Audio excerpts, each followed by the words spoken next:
My dear brethren and sisters in our Lord Jesus Christ, it is our joy to be here this morning with you. Many times we've been to Brantford in the past, and I said to Lorna last night, there's a great warmth in the ecclesias in your area, and I suppose if you live always in the same spot, you wonder if that's the case because you hear all the messages.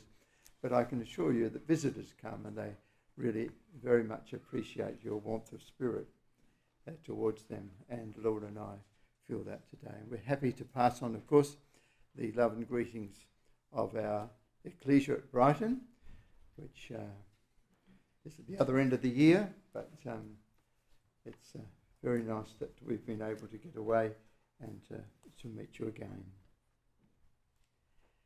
We are in our exhortation this morning looking at the case of the Shunammite woman.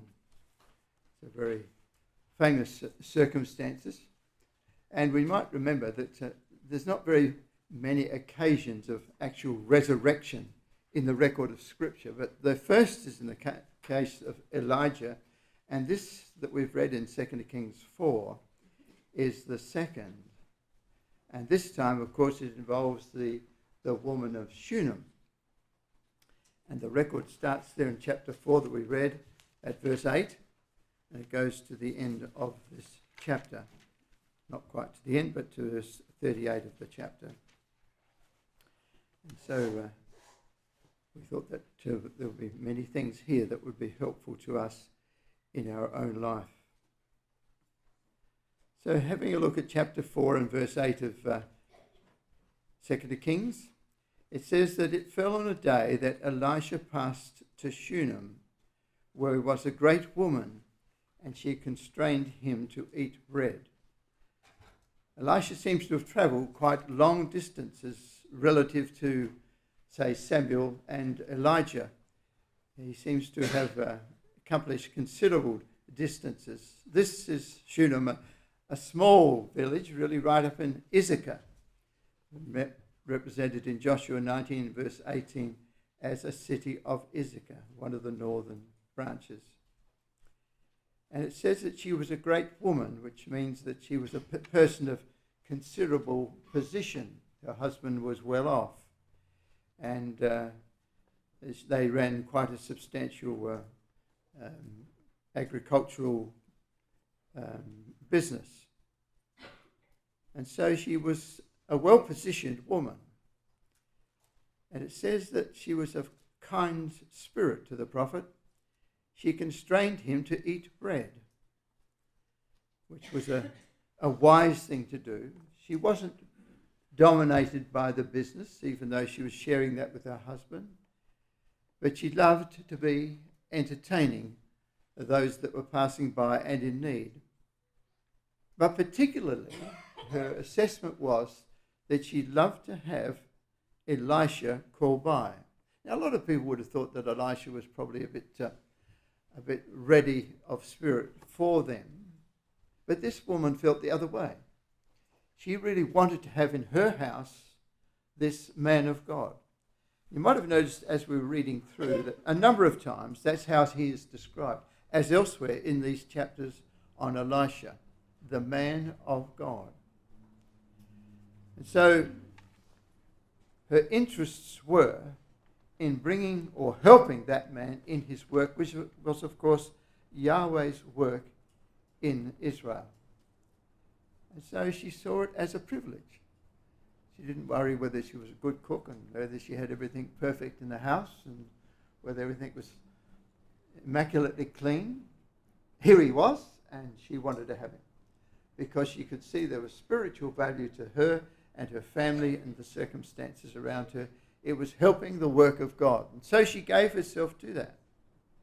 So it was that as oft as he passed by, he turned in thither to eat bread. This became a set, established arrangement. If you're coming by, then certainly come and stay with us and eat bread with us. She wanted, therefore, to do something that was a little bit more than that. A lot more, I suppose, many husbands would say. And she said unto her husband, Behold now, I perceive that this is a holy man of God. There's one of the occasions when that expression is used. The fact that she uses the expression indicates what her mind was. She thought it would be a privilege to have Elisha in her house. Behold, I perceive that this is a holy man of God, which passeth by us continually. Let us make a little chamber, I pray thee, on the wall. And let us set for him there a bed, table, stool, and a candlestick, and it shall be, when he cometh to us, that he shall turn in thither. Now, she didn't need to do that, did she? He was obviously getting on fairly well without that extra provision. But it was her disposition, part of her service in God, that she wanted to offer her hospitality to the prophet as much as she could, and she knew they were reasonably well off, so that to put on a little chamber onto the house, attach it to the wall, seemed to be a good thing to do and something highly desirable. She wasn't building a sort of a very express piece of accommodation. It was quite sparse. Let us set for him a bed and a table and a stool and a candlestick. So there was opportunity to sleep, to eat, and to work in his studies of the Scriptures. And it shall be, when he cometh to us, that he will go there, and he therefore will stay longer with us in our environment. You can see the mind of that sister, can't you? She's a sister that sees the truth, loves the truth, and sees, how can I improve the circumstances of the prophet of God? What can I do that will really help the circumstances? And so she suggests that we do some change to the house to make it more convenient on a regular basis for him to feel that that's his place. He doesn't have to knock on our door anymore. He can just come there, and it's waiting for him any time he likes. And that's what happened. It fell on the day that he came thither, and he turned into the chamber and lay there. It all worked. Her plan was successful, and she was happy. And he said to Gehazi, his servant, as he sat back on a quiet, restful little room, which must have accommodated Gehazi as well as he said to Gehazi, call this Shunammite. So Gehazi, as Elisha's servant, he called the woman of Shunem. Now she's not told, we're not told, what her name was. She's always the Shunammite, or the woman of Shunem. So he did as he was told, and he asked her to come to the door of the new suite that they had built. So she came and stood before him. End of verse 12. He said unto him,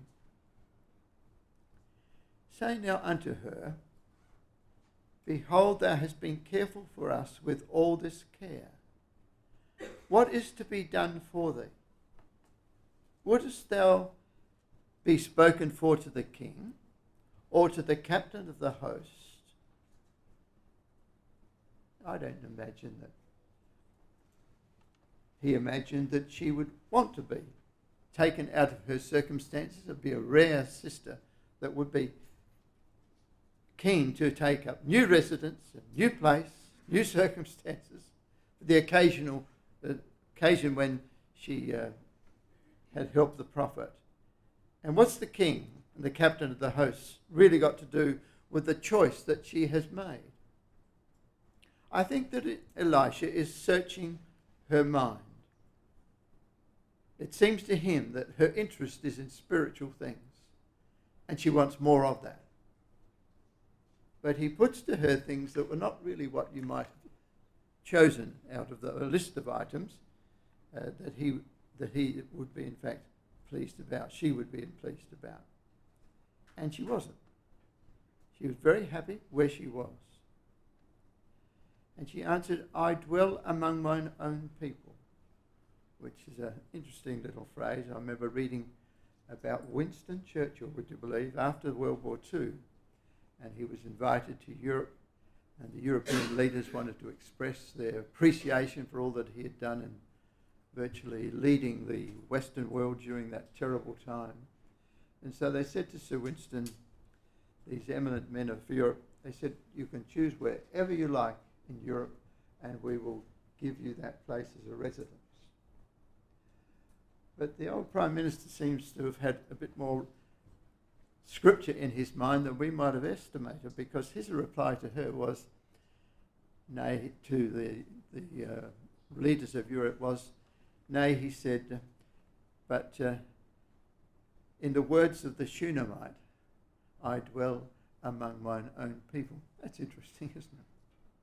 So this record has been read by more than us many times over the years, and was quite well known to English-speaking people in years gone by, so much so that a Prime Minister could see the point of it. He was an Englishman and he wanted to stay in England, but he appreciated the courtesy.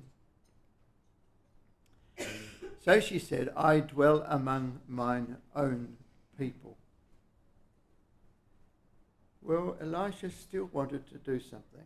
He really felt that she had done a wonderful thing, not only just providing a meal from time to time, but now actually providing accommodation and all the things that he would need, which were not too many, were they, compared to our days today.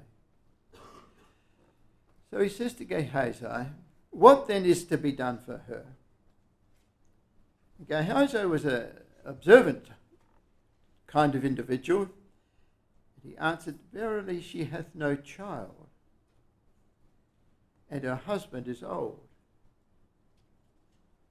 A woman in that circumstances would have an obvious choice, wouldn't she? The choice that could not be reached easily, of course, or it would have already not been the case. She hath no child and her husband is old. And so Elisha, getting the point of what Gehazi was saying from his observations, which were quite astute, called her. And when he had called her, she stood in the door. I wonder what she was thinking. He's already put to me one proposal. It really wasn't what I was looking for in life. I'm happy here. What's he now going to say to me? Is it going to be something else? Call her. And when he had called her, she stood in the door. And he said, about this season, according to the time of life, thou shalt embrace a son. He didn't give her an option. He didn't say, if you like. He said, in 12 months' time, you will have a son. I wonder if she could still stand up. It must have been an enormous thing for him to say. She probably felt some years before this that she had gone past the time when she could have children. And now in a blunt statement about this season, according to the time of life, thou shalt embrace a son. She didn't really know quite what to do. It was too big a message, too wonderful to be laid upon her for the simple courtesy that she had made in providing him accommodation. And so not really able to digest such a wondrous thought to this elderly sister, she replies and says, nay, my Lord, thou man of God, do not lie unto thine handmaid. It wasn't a very thankful expression, you might say, but it's really all she could do to measure up to what had been said to her. She never ever thought she'd hear such words. And she believed in the prophet. And the woman conceived and bare a son at that season that Elisha had said unto her, according to the time of life. Occasionally we'll see an elderly couple that have a child that's born late in life.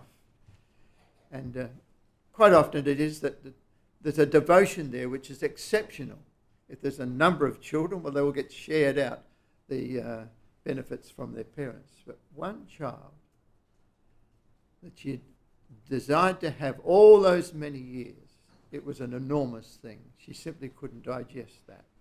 Couldn't find words of grace to say to Elisha, look, I think that's just the most wonderful thing. It was, I suppose it was a bit of unbelief that she could really be hearing those words and they're really true. So all she could say is, oh, please don't lie to me. Do not lie unto thine handmaid. But of course the time came and the child was born. Now all young boys like to go out with their parents and with their father into the field and do the manly things. And this child grew, I suppose, 5 or 6 years of age. We don't know exactly what age the child was. But he went out with his father, verse 18, to the reapers, and he was working with them. But a very hot day, and he suffered head stroke. He said unto his father, my head, my head. And he said to a lad, carry him to his mother. He didn't take the child himself, did he? Which is interesting. I suppose it was a little more difficult for him to really get into the act of being father when he might have been 50 or so years of age. And the miracle had been upon his wife, promised to his wife. She was the one that wanted the prophet to come. He had done her bidding in that. But he probably felt a little bit outside of the front of the action, so to speak. And now this child is not well. And sunstroke has really hit him badly, which, sometimes in South Australia we understand what that's like. We wear hats out into the sun. And this young boy has suffered from that. And when he had taken him and brought him to his mother, he sat on her knees till noon and then died. I don't think any of us here this morning could measure that, could we? The thoughts of that mother, that for all the years when she might have hoped that she would have a child and it never happened. It never happened. And it's now very unlikely to happen, and it won't happen. And now she's had a child. And she's had him for 5 or 6 years, 6, 7 years, whatever it was. And she counted that to be an incredibly wonderful blessing. All the more blessed because of her prior condition. And now the child is on her lap, struggling with life. And by the time of noon, the child died. What would she do? Fall into a hopeless mess, contemplating the tragedy of her life? Why did God give me that child? If this was going to happen, why was I ever given that blessing? I didn't have child until God promised that I would. She doesn't do that. She had enough time to think when the time that child was brought into her and was upon her knees. She had enough time to think coolly about the circumstance. It wasn't by her own prowess that child was given. It was given by God to her when she was well out of normal years of birth. She had always prayed for that child and never received it. And then when she got to this extended time, she received it. She had been good to the man of God in his work, to God's work, and God had been good to her. What's she going to do? She's got a very clear mind. It doesn't say that she went into a mass of tears and ineptitude about whatever to do. It immediately says she's got a possession of mind. She knows what she's going to do. She went up and laid him on the bed of the man of God in that room that had been put on. It wouldn't be there unless it was for their kindness to the work of God. and shut the door upon him and went out. She doesn't even tell the other employees what she's done. She knows where the child is. She's the only one that does. She knows what's happened, but she's got a very definite thought in mind. God gave her that child. She knows that. And she knows that the only way in which that child can come back to life is by the God who gave him. And that's the strength of her conviction. She's a great woman. She really was, in every way. And so without fuss, without involving other people even, her focus is entirely in the direction of the God who gave her that child. She's not worried about the servants, nor even to some degree in her husband's involvement in it. She called unto her husband, verse 22, and said, Send me, I pray thee, one of the young men and one of the asses, that I may run to the man of God. See, there it is again. It's always that emphasis, isn't it? Things happened through that man because he's a man of God. So get the ass saddled. I'm on my way, that I may run to the man of God and come again. She doesn't even explain it to her husband, who would have been absolutely distressed too to think that this had happened. But there's no sort of coming together of father and mother and grieving together with tears and tragedy as we would expect. God gave her that child. She thought about it for 3 or 4 hours as its little pulse got less and less upon her knees, and she knew exactly what she was going to do. I'll run to the man of God and come again. And come again. So she thinks it'll be worth coming back, doesn't she? She thinks that child can come into life again. So, verse 24, she saddled an ass, said to her servant, Drive and go forward. Slack not thy riding for me, except I bid thee. Don't worry because I'm a woman, perhaps semi-elderly woman. You go as fast as you can. I'll keep up with you. This was a cause she really could put her full vigour behind. She's a remarkable woman, isn't she? Truly remarkable woman. It's very hard to quite understand the stature of her mind in the things of God. It came to pass when the man of God saw her afar off. There was something about her riding of the ass that struck him as being that of the Shunammite woman.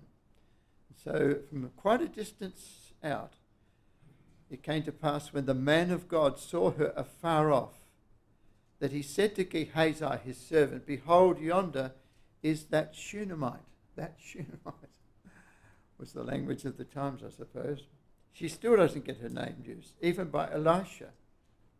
But he can see in the writing of it that it's probably her. I suppose she hadn't driven the ass for quite some time, and so he thought that that's what it was. Or perhaps God had told him, given him some indication of just what she was coming for. Run now, he says, verse 26, I pray thee, to meet her and say unto her, Is it well with thee? Well, if he did know, that was a very forward question, wasn't it? Is it well with thee? Is it well with thy husband? And focusing, is it well with the child? And all she said is, it is well. The word means peace. It's shalom. Peace. That's a confident woman, isn't it? Despite the greatest calamity a woman could perhaps ever experience, she's saying, it is peace. I think she really believes that child will come to life. Those two expressions are indicating that she really believes that. It's not that there was a lot of cases of resurrection. Elijah's was the first. But I think she really did believe that. She went straight to him She knew that God gave it, so God could give it back to her. And she was at peace in that thought, in that belief and understanding. She's a faithful woman, remarkable woman. When she came to the man of God to the hill, she caught him by the feet. But Gehazi, misinterpreting that and thinking that she might be doing some harm to Gehazi, he went to thrust her away. The man of God said, "Let her alone, for her soul is vexed within her, and Yahweh hath hid it from me, and hath not told me." Whatever he did know, he did not know the full depth of the story. But when he heard now what that circumstance was, then he, of course, was prepared to work for her cause. Then she said, "Did I desire a son of my Lord?" She didn't, did she? She didn't say that that's what she wanted. But it was, of course, what she wanted. That thought came from Gehazi. I suppose hope had gone so thin at her age and circumstance that she didn't say to the prophet just what she wanted. It was he that said, "That's what's going to happen." He didn't give her option on the second time. Did I say?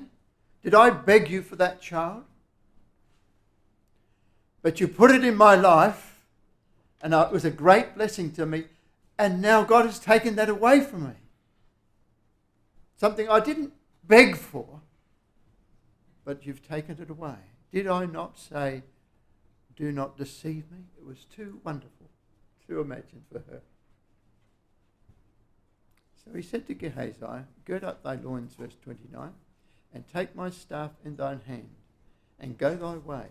If thou meet any man, salute him not, and if any salute thee, answer him not again, and lay my staff upon the face of the child." Is that going to work? It wasn't Gehazi that gave her the child. It was Elisha, through his mediation to God. And she knew that. She wasn't concerned about Gehazi. Perhaps she'd heard a bit about Gehazi that we'll find out in the next chapter. That's probably a quality that was known of him, that he wasn't altogether reliable. She just brushes him aside, really. Verse 30. The mother of the child said, "As Yahweh liveth, and as thy soul liveth, I will not leave thee." And he rose and followed her. Gehazi passed on before them and laid the staff upon the face of the child, and of course nothing happened.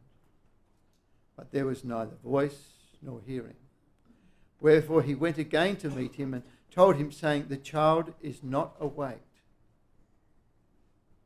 And when Elisha was come into the house, behold, the child was dead and laid upon his bed. Now, my dear brothers and sisters, this would have to be the most classic illustration of our behaviour when real tragedy hits and you just haven't got an early answer to the circumstances that come. This is a most glowing account, isn't it? It's given in detail, much more detail than perhaps you might have expected. There's lots of little things that are all mentioned there. It's because it's driving us to understand that in that woman there was a tremendous faith. And she was prepared to be with God in that circumstance, despite all the other things that were round about her, and all the tears that others were shedding, and all the comfort that was being given to her, perhaps, when they hear about this thing. No one knows yet. She knows. Gehazi knows. That's all that do know. He hasn't had any opportunity, he hasn't given any opportunity to anyone to really sort of be with her in the crisis. But her mind is where it should be, isn't it? God gave her that child against all chance. The physician would have said, "Your opportunity's gone." But she had a beautiful little boy, and he grew up, and she loved him. It was a joy to this little family. He was out in the field with Dad, and all the things that fathers and mothers love. Who could ever replace that? There was only God. She knew that. But her strength of mind is impressive, isn't it? There's no waver. She's completely solid in that conviction. You know, we have a lot of things that happen in our ecclesial life because we know a lot of people, don't we? Today we hear all sorts of things from other countries and other states and so on. And we hear a lot of really grievous stories because it's a wide canvas of people that we have. We've recently had a very tragic accident in this area. What was very impressive about that is that everywhere people were cognizant of that. In the state where I live, every home was aware of that. And that would just be one of many places. Jacob's almost apparent death. And the circumstances of it, even the details. And I'm sure that we all prayed heavily for that, an answer to such a terrible crisis. This is an inspirational record, isn't it? She's by herself. There's no emails. There's no phones. It's her and her God. She's got a connection. She's got a number, and she's rung it. And she really believes that God can and will bring that child back. She's got no one else to back her cause. Her and her God. And when Gehazi says, look, I'll go off, meaning, you come with me, because we'll get there quicker if I go than if Elisha goes, say. She says, look, not interested. I will not divert from this man. As Yahweh liveth and as thy soul liveth, I will not leave thee, is her words. They're really the words of Ruth, aren't they? That's what Ruth said when she was leaving Moab, and her sister-in-law was on the way back, but Ruth wasn't. Why was Ruth like that? Because she knew that in Moab there was nothing that could offer her what she really wanted. She had come to see in Naomi something she'd never seen in any other person. I say Naomi because it must have been her. Everything that she saw of Naomi was above what she saw in the natural world. And she loved it. And she'd adopted it for her own mind. She was a remarkable girl, but she could see the difference between Moab's life and a life as a woman in Israel. And she loved Naomi because of that. The largeness of her mind. The things that went through her mind. Her call to God. She'd lost in terrible tragedy. Terrible tragedy. 3 times she lost the male of the family. But she hadn't buckled. She had picked up her burden and she'd said, oh, it's my burden, but God has given me many, many blessings. And I'll move on with that. This lady's doing just the same thing. It's like Naomi's spirit, isn't it, almost? And Ruth picked up that spirit. And she said, I'm never going to leave her. You can give me anything you like. And she did get a lot of things as far as life is concerned, didn't she? Boaz was a wealthy man. Property, ownership, land and so on. But what she wouldn't leave was Naomi. Because she was to her the way to understand the God, the living God that could provide. So when Elisha was come into the house, verse 32, behold, the child was and laid upon his bed. She could have put the child in another room. What do you do with a dead child?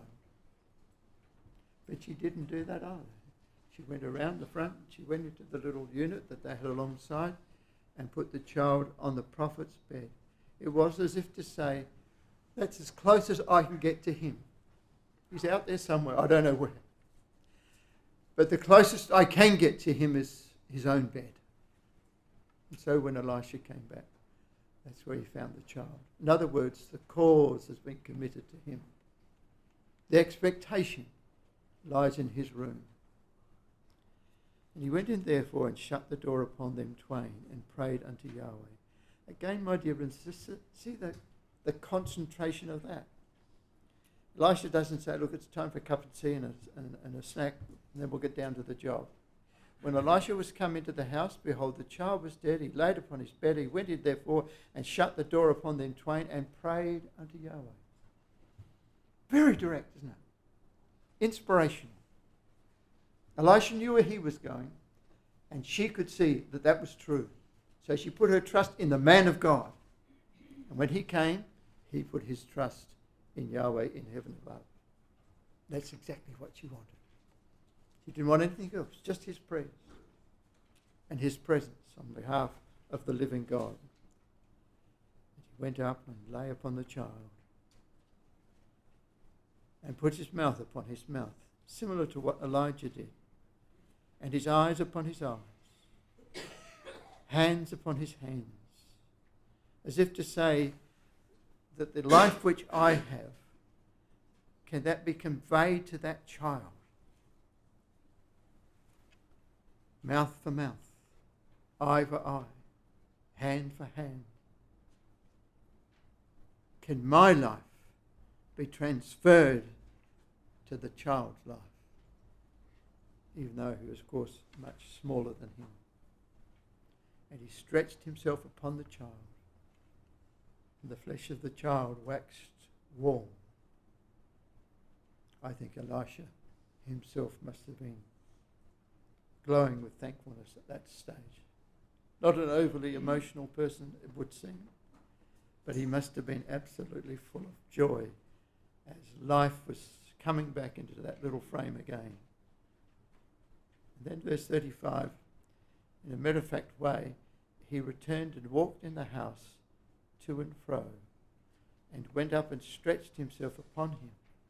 And the child sneezed 7 times, and the child opened his eyes. God had heard Elisha's prayer. Could anyone else have prayed like that? I don't think so. And she knew that.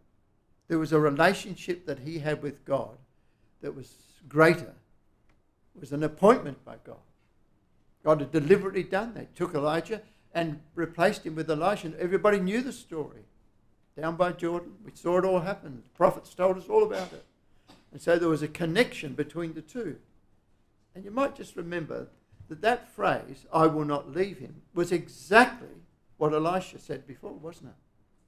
When he followed Elijah from here to there, from Gilgal to Bethel, to Jordan and Jericho, that trail that's given that we had yesterday, in that trail, God was working, or rather the two of them were working, to find out when God was going to take Elijah and leave Elisha. And so it was testing his adherence to the source of God-fearing strength that was upon Elisha. Will he think, oh, well, I've waited long enough, I'll go off and do my things? No, it didn't matter. It was another 25 miles down the road. He didn't care. He was not going to leave Elisha. And because of that, he received the double portion. Don't you think this is similar? Weren't the strains of that thought in this woman here, who's acting in a very similar way? She knew that they were appointed of God, and so she would go with no one else. That's who gave her the child. That's who can give her back the child. I'm sure that the words of Elisha in earlier time was now the maxim of her own thought in this: I will not let him go. And so it has been successful. He turned and walked in the house to and fro, verse 35. Can you imagine that? Went up and stretched himself upon him. Child sneezed, and the child is alive. What a wonderful way to meet grief. What a tremendous example of the strength of faith. As we live in a world that's got just so many things that are happening that are very grievous. Can't pick up the papers unless there's another great tragedy in some country or other, another set of bombs that have gone off or rockets or something. It's just happening all the time, isn't it? In the middle of all of that, what's important? In our homes. What do our children need for life? They need a home where God is believed and where that's how they live. That's what they need. And all these little faces that I see here this morning, and there's many Christadelphian Sunday schools like that, they're not necessarily growing in numbers. So a lot of Sunday schools would have gone out of existence. Ecclesia has no longer children there. Same thing could happen to my ecclesia or yours. If we're not alert to where the source of our faith comes from. If other things are entertained in our home and become a very real part of the routine of our thinking and of our mind, we're not helping our kids, are we? I don't use the word kids very often. It slipped out. Our children. We've got to be very careful that in our own homes there is a very great warmth towards the things of God, and that's in a practical way. And the child can read, therefore, the truth in your home, in my home, and grow accordingly. This woman had it. She was far off from the prophet normally. She just lived out in this property up there. But she had retained in her mind very clearly that that's a man of God, and I know how he was appointed. And it was Elijah, and he's gone, and it was passed on. I want him to come to our place. There's a good idea in itself, isn't it? To have into a company of our children people that can help them in the holding of life and the growth of life. So he called Gehazi and said, call this Shunammite. So he called her. And when she was coming unto him, he said, take up thy son. I think her arms would have been like jelly. You would have thought perhaps. But no. She took hold of that son with all that she had. She went in and fell at his feet, bowed herself to the ground, and took up her son and went out. Not a word. There was more than words. She couldn't have said it, could she? She couldn't have found the words that were big enough and apt enough for the circumstance to express her thankfulness to what had happened by Elijah's conveyance. Well, my dear brothers and sisters, we partake this morning of someone who gave his life for us all. That's where life comes from. This table is a table of remembrance of one who came to give us life in all kinds of circumstances and still offers that to our children. Our opportunity is to see the truth for what it is, to be thankful to God for the enormous blessings that we have. We're not a community that's just drifting around the place. We've got clear objectives, like Elisha had, and like the woman of Shunem had. We know where the connections are. And we also know what to refuse in this world for the good of our children. Not that our homes should be without warmth and encouragement. Absolutely not. They should be very much a place where children are loved and time and opportunity is taken with them. But in the end, what's going to make the difference is the connection with God. And so we need to say, as she said in the times past, I will never leave thee. Thank you.